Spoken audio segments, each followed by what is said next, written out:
So we are eastbound I-70, Georgetown Hill. I'm not sure what's going on. I'll turn that CV off so we don't get interrupted.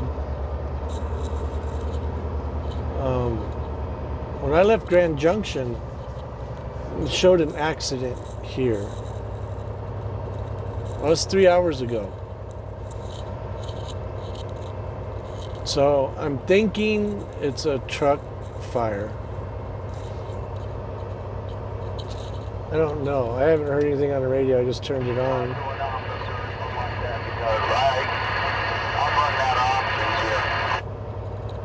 Yep, your E-log is going to get you in trouble, boy. You're going to violate. You're going to violate. E-log is going to violate you, and you are going to be labeled a bad driver. You're a violator. You fucking whine more than I got to. Hey, take it easy.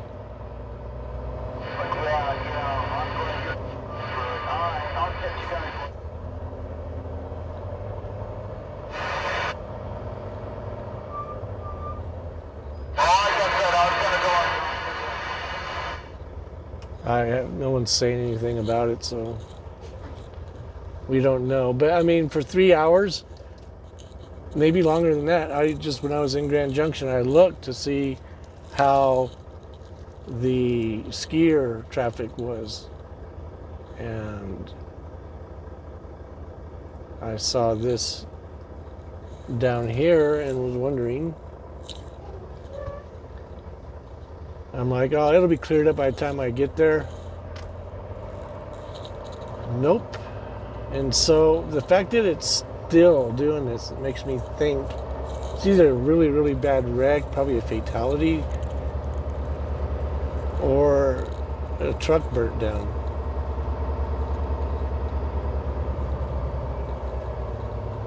But I would think even then it wouldn't take that long to put that out. This is a pretty steep hill. Speed limit is 45 for tractor trailers.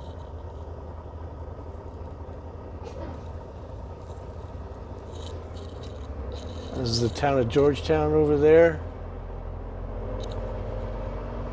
Old gold mining, silver mining town.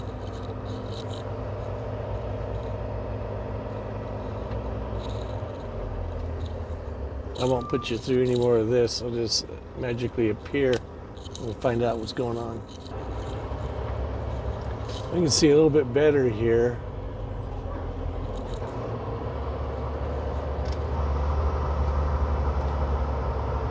Who knows? It could be construction. But it did say an accident in the Google Maps.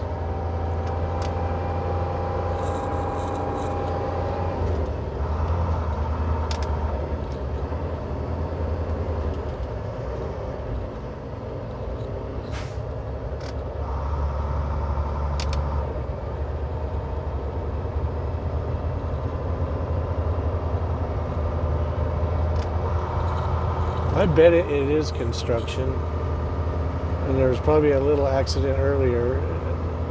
That would only explain that would explain a lot on why there is so much, why it was 3 hours long, from what I've seen so far.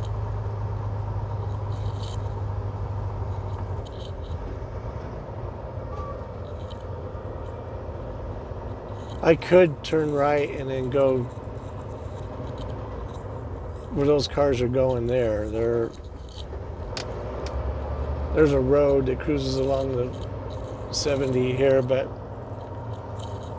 I haven't been on it in so long. I went fishing on it one time, so I don't know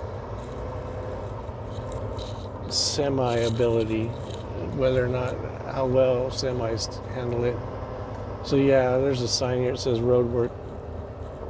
Big hoopla about nada. There was actually 2 accidents. Well, apparently this was supposed to be an accident. That's what it shows on Google Maps traffic mode. But there was another one at mile marker 221 to 225 It was purple like this. And I saw that in advance because I was looking at this earlier. And I was able to take a frontage road over to Silver Plume and then get back on the freeway at the top of Georgetown Hill, which is what we just came off of. I don't know why. I mean, this is in January. You don't have road construction in January unless it's some type of emergency thingy. I don't know.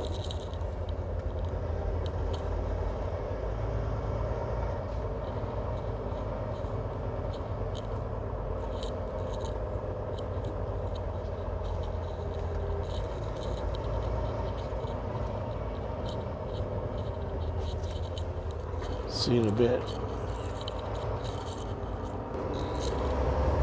So we are getting close to finding out what the hell's going on here.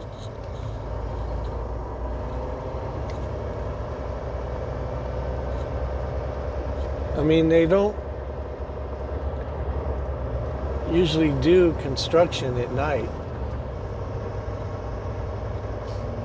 in January in the mountains in Colorado, but it's CDOT. CDOT's doing something. Maybe there's a big hole they need to patch up, but even that doesn't take that long. I know, I used to work for CDOT.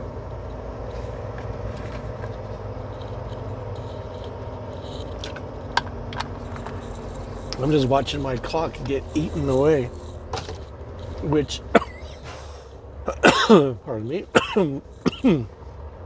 water going down the wrong pipe, which takes money away from me in the long run because each minute I lose is basically a mile. If I lose 10 minutes or 20 minutes right here, that's 20 miles. That's like $14. No, 58 cents a mile, so it would be 10.80, 11.60 for 20 minutes.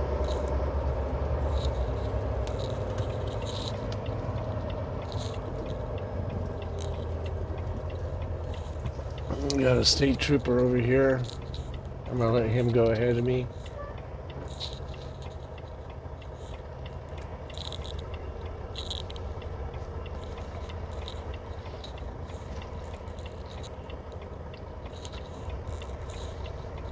I think that Blazer or Chevy Tahoe or whatever it is was thinking he could get over there and run the gamut, but you got a trooper behind you, brother.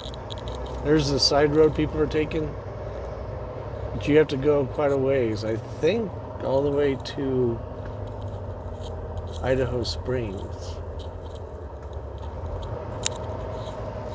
Idaho, Idaho. I think I messed that up. I'm supposed to say Idaho, Idaho. That's how it goes. Okay, but we're spinning our wheels.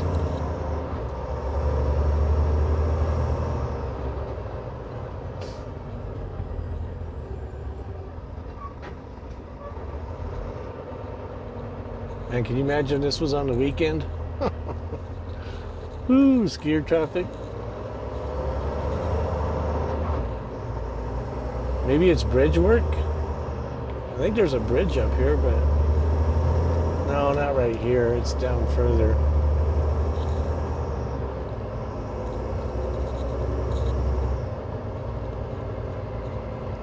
Let's run the rib.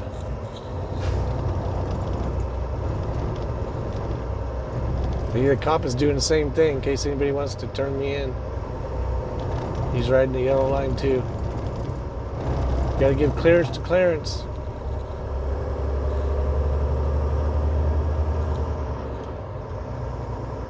You can get clearance from Clarence, but you still have to give Clarence clearance. Say that fast. I see what's going on over here. Well, I see a semi truck. I see something there. Oh, look at that. Looky there. I done burned my brakes up. Oh, the whole tractor done burned up. Wow. Wowzy. I wasn't expecting that. I thought it was construction going on. You said road work. Huh? See, I guess I was right all along. So, I don't know what happened there. I mean, he could have ran his, like, some of this product was sitting on the road. So it was heavy. We're heavy. We are we're probably 79,500 pounds. Solar panels. We are maxed out practically. We're low on fuel though too.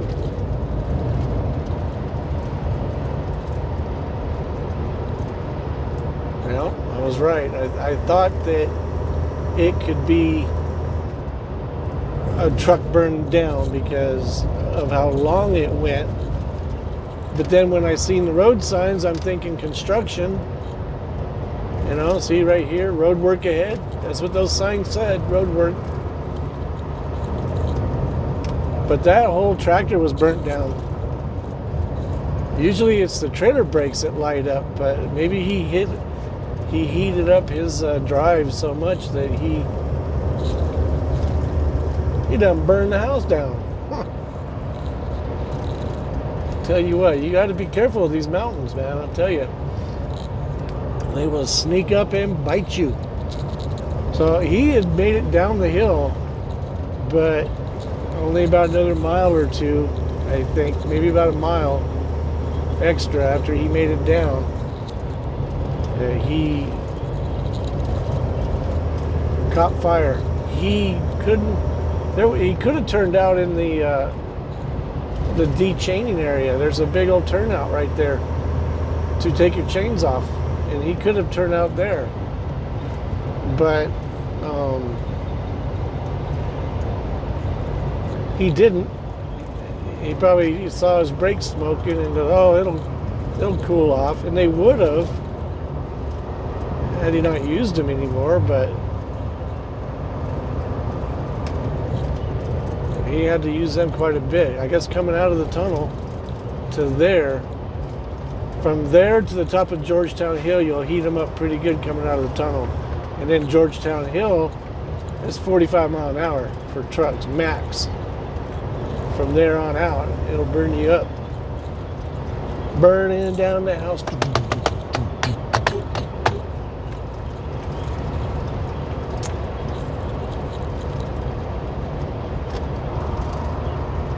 Okay, so I got my radio turned off. I couldn't really hear what was going on, and I didn't have my radio on until I got to the top. And then when I was sitting in line, I started turning it on, and then you guys heard it. Those guys cussing. I'm like, I'll turn it off. I gotta tune my radio up.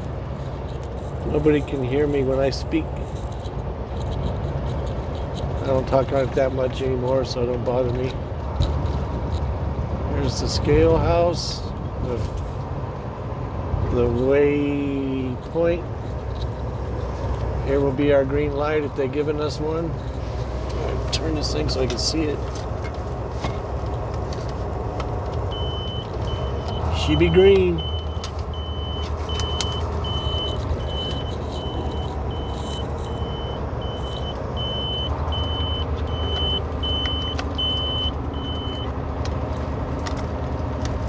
It's open too.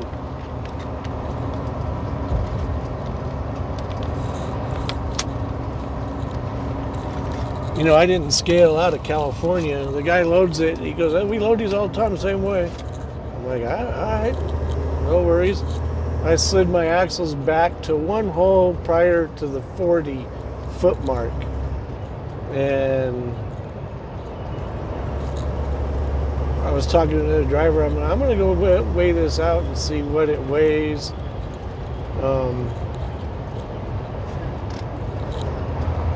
You got to watch my speed. It used to be 65 here, but they put it down to 55 because construction.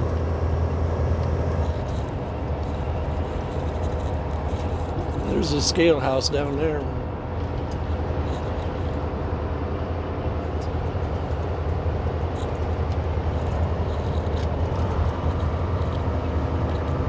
But anyway, I was going to scale out, and I wanted to find out, because I think we're going to be hauling these loads again or more often, and want to know what the numbers are.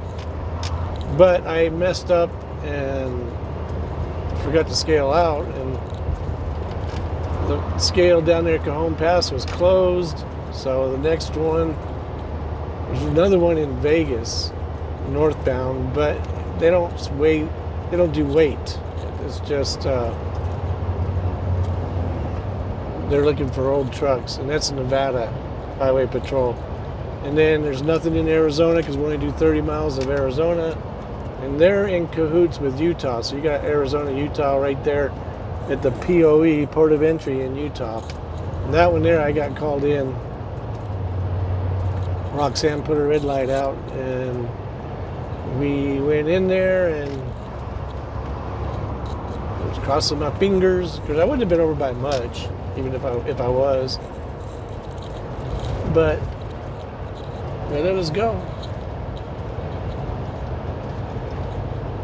And the way I do that, because I know California, you can't go over the 40-foot mark. So you got heavy loads, you kind of want to get it right at the 40-foot mark. Bridge law, they call it. It's another way for California to generate income by having trucks go over their weight. Not over their weight, but moving their axles back farther, and they get a ticket. When I was first training back in '96, we were on the 15, and my trainer and I got pulled over because the axles were too far back. And I told the cop, I'm like, "Damn, dude, you're pretty good. You could see that from a truck that was moving." Because he was parked on the side of the road and with somebody else, and we went past him, and then he came and got us. My trainer was actually doing the driving. And at the time, I was a rookie, so at the time I was like, pretty good eyesight there, buddy. You could tell where, the measurement is. And now I'm a very experienced truck driver, and I know where the tires should be by looking at them, which is assume what that cop did. St. Mary's Alice, it used to be Glacier, but maybe it melted away. I don't know. But there's a glacier up there. It probably ebbs and flows and calves, huh? I guess calving would only be in the ocean or lake. It would be water. Anyway, I just wanted to show you that. I came across another, like I said, it said an accident on Google Maps. Excuse me. And then when I took 3 hours to get there from Grand Junction, I was like, actually 3.5 hours. I'm like, there's something else going on here, because I thought for sure it'd be cleared up. But as we see, there's a truck burning down the house, burning down his house.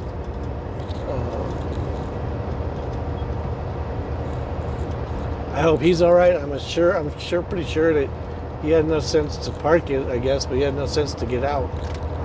He probably lost all his stuff. But it's all replaceable. It's just stuff. So, anyway, when you're in these mountains, take it easy. Do the speed limit. They have them there for a reason. Do not use your brakes. Get the lowest gear you can get.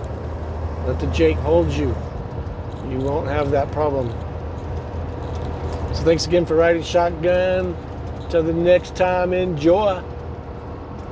Peace.